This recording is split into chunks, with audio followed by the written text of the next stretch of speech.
Okay, some breaking news coming in. Prem Prakash has been arrested in Ranchi. The arrest has been made by the Central Investigation Agency, ED. Prem Prakash was arrested after the search operations which lasted till late last night. Two AK-47 weapons were found yesterday from Prem Prakash's residence. This matter gained a lot of interest. The arrest has been made by the ED in connection with illegal mining in Jharkhand. This big action has been taken under the Money Laundering Act. There's been a big crackdown on the illegal mining in Jharkhand, and now we hear that Prem Prakash has been arrested. We're joined by my colleague Shankar Anand with more details on this. Very good morning to you, Shankar. This is the one of the big breaks in this case.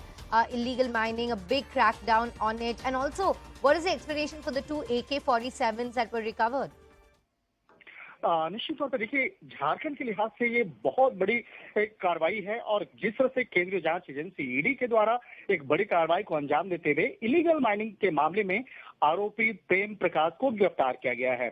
Prem Prakash का जो संबंध है झारखंड में काफी राजनीतिक घरानों और राजनीतिक गलियारों के बीच में जाना जाता है। वहां की ब्यूरोक्रेसी में इसकी काफी पकड़ मानी जाती है और जिस तरह से ये पिछले कई सालों से इलीगल माइनिंग समेत कई अन्य बड़े मामलों में इसकी भूमिका रही है, लिहाजा इस मामले की गंभीरता को देखते हुए पिछले 3 महीने के अंदर काफी सबूतों को इकट्ठा किया गया और इसी मामले में कल सर्च ऑपरेशन को भी अंजाम दिया गया था। कल तकरीबन 17 लोकेशन पर सर्च ऑपरेशन को अंजाम दिया गया था। उसके बाद कई महत्वपूर्ण जानकारियों को इकट्ठा करने के बाद कल इस मामले पर विस्तार से पूछताछ भी की गई और आज सुबह तड़के जो है इसे गिरफ्तार कर लिया गया। निश्चित तौर पे प्रेम प्रकाश की गिरफ्तारी के बाद कई जो चर्चाएं चल रही है, कहा जा सकता है इस मामले में आने वाले वक्त में कई और भी बड़े खुलासे हो सकते हैं। लेकिन एक सबसे महत्वपूर्ण जानकारी मैं देना चाहूंगा कि कल जिस तरह से प्रेम प्रकाश के आवाज से दो AK-47 हथियार बरामद किया गया था, उसके बाद ये मामला और काफी ज्यादा चर्चा का केंद्र में आए थे। लेकिन बाद में हालांकि झारखंड पुलिस ने कहा कि वो उनके जवानों का हथियार है, लेकिन एक तरह से कहा जा सकता है वो भी मामला अभी तक ईडी के द्वारा क्लोज नहीं किया गया है। वो मामला भी आगे इन्वेस्टिगेशन किया जाएगा। लेकिन इस वक्त की एक बड़ी खबर कही जा सकती है कि इलीगल माइनिंग से जुड़े मामले में प्रेम प्रकाश की गिरफ्तारी हुई है। इससे पहले पंकज मिश्रा को भी गिरफ्तार किया गया था। इसके साथ साथ कई अन्य आरोपियों की गिरफ्तारी इस मामले में अब तक हो चुकी है। जी। Also, we got a statement from the Chief Minister, Hemant Soren. He also put out a statement. Can you take us through that, Shankar? देखिए, मुख्यमंत्री के द्वारा भी कल एक बहुत महत्वपूर्ण बयान दिया गया जिसमें कि कहा गया कि कोई भी गलत तथ्यों को ना चलाया जाए और जिस तरह से कई लोग जो हैं इस तरह के मामलों को जोड़ रहे हैं, प्रेम प्रकाश को कई बड़े नेताओं के साथ जोड़ रहे हैं, तो वो गलत है। तो इस तरह के भी एक स्टेटमेंट कल झारखंड स्टेट के द्वारा वहां पे जारी किया गया था। लेकिन यहाँ पे मामला है जांच एजेंसी और मुख्य आरोपी की अगर बात करें तो आरोपी जिस तरह से प्रेम प्रकाश का जो संबंध इलीगल माइनिंग में जुड़ के आया है, तो इसी मामले में कार्रवाई की गई है और कहा जा सकता है कि इस मामले में इलीगल माइनिंग से जुड़ा मामला है। इस मामले में पहले भी पंकज मिश्रा की गिरफ्तारी हुई, इसके साथ साथ बाहुबली बच्चू यादव की गिरफ्तारी हुई और इस मामले में आने वाले वक्त में कई अन्य आरोपियों की भी गिरफ्तारी की संभावना है। और देखा जाए तो जिस तरह से प्रेम प्रकाश जिसकी गिरफ्तारी हुई है, इसका नाम सबसे पहले निलंबित IAS पूजा सिंघल से जुड़े मामले में नाम इसका सामने आया था। हालांकि उस वक्त में जब नाम सामने आया तो उसे लग रहा था कि वो बच जाएगा, लेकिन बाद में इस मामले पर आगे की इन्वेस्टिगेशन को अंजाम दिया गया और उसके बाद इलीगल माइनिंग से जुड़े मामले में उसको गिरफ्तार किया गया। हालांकि पूजा सिंघल की अगर बात करें तो IAS पूजा सिंघल के खिलाफ मनरेगा स्कैम की तफ्तीश की जा रही थी और उसी तफ्तीश के दौरान इलीगल माइनिंग से जुड़े हुए डॉक्यूमेंट्स बरामद हुए थे और जब तमाम जानकारियों को प्राप्त करने के बाद उसमें आगे की कार्रवाई की गई और प्रेम प्रकाश को गिरफ्तार किया गया। निश्चित तौर पे कह सकते हैं कि आज जिस तरह से आज गिरफ्तारी करने के बाद आज उसे कोर्ट में पेश किया जाएगा और रांची स्थित जो PMLA कोर्ट है, जो ईडी की विशेष कोर्ट है, वहां पर पेश करने के बाद आगे की रिमांड ली जाएगी और आगे की रिमांड लेने के बाद फिर से इस मामले पर पूछताछ की जाएगी और ये जानने का प्रयास किया जाएगा कि इलीगल माइनिंग से जुड़ा हुआ ये कितना बड़ा रैकेट है और इस मामले में और किन किन लोगों की भूमिका है।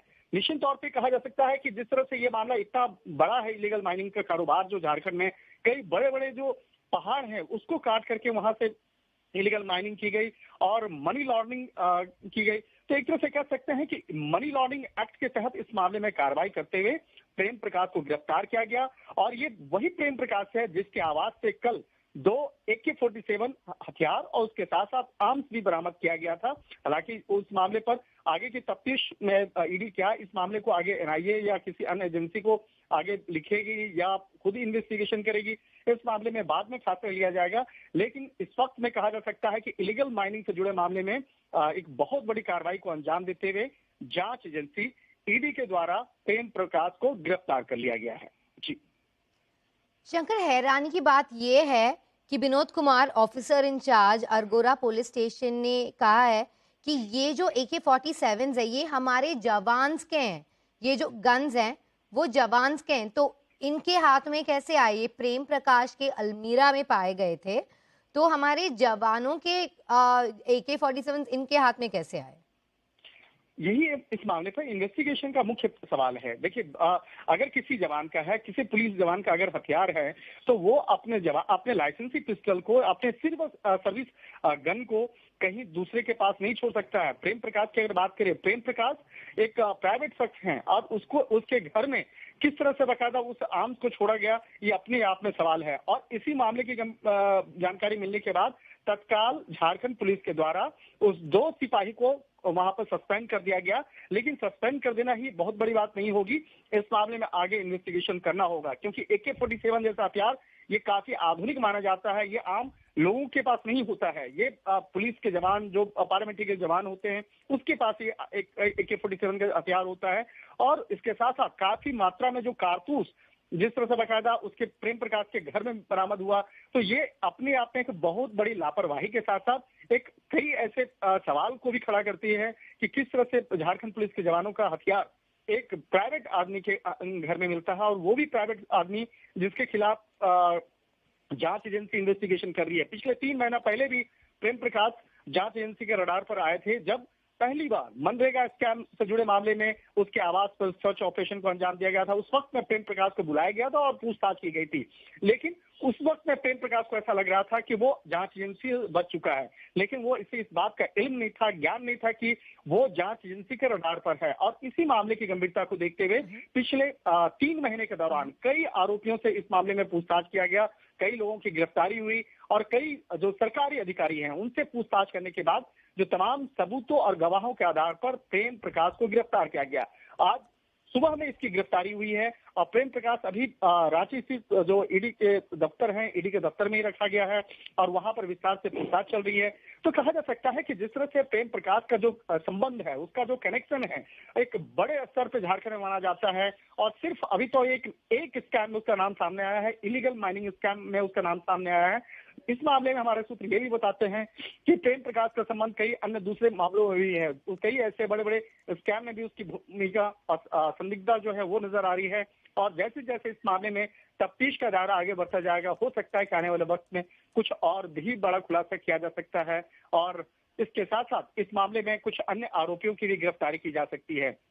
देखा जाए, जिस तरह से मनरेगा स्कैम की बात करें या इलीगल माइनिंग से जुड़ा मामले की अगर बात करें, तो पिछले कुछ समय से लगातार झारखंड में ये मामला काफी चर्चा का केंद्र में बना रहा है। और झारखंड में लगातार केंद्रीय जांच एजेंसी ईडी के द्वारा जिस तरह से कार्रवाई की जा रही है, तो पूरे देश में एक अच्छा मैसेज गया है कि अगर कहीं भी गलत तरीके से मनी लॉन्ड्रिंग के मामलों को अंजाम दिया जाएगा तो वहां पर बड़ी कार्रवाई हो सकती है। तो यहाँ पे भी जो मामला सामने देखने को मिला है कि जिस तरह से इलीगल माइनिंग से जुड़ा मामला था, ये मामला एनजीटी में भी गया, नेशनल ग्रीन ट्रिब्यूनल में भी गया और वहां पे भी इस मामले की सुनवाई हो रही है।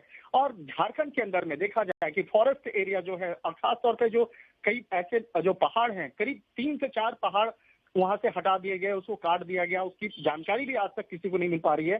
तो एक तरह से कहा जा सकता है कि ये मामला काफी संदिग्ध है, क्योंकि पर्यावरण के साथ खिलवाड़ और इसके साथ साथ जो स्टेट का रेवेन्यू है उस पर भी एक अच्छा खासा असर पड़ता है। तो इलीगल माइनिंग से जुड़ा ये पिछले काफी समय का ये मामला है, जिसमें कि जांच एजेंसी के द्वारा मामला दर्ज किया गया और दर्ज करने के बाद कल 17 लोकेशन पर सर्च ऑपरेशन को अंजाम दिया गया था, जिसमें कि झारखंड, बिहार, दिल्ली NCR और तमिलनाडु में भी सर्च ऑपरेशन को अंजाम दिया गया था। और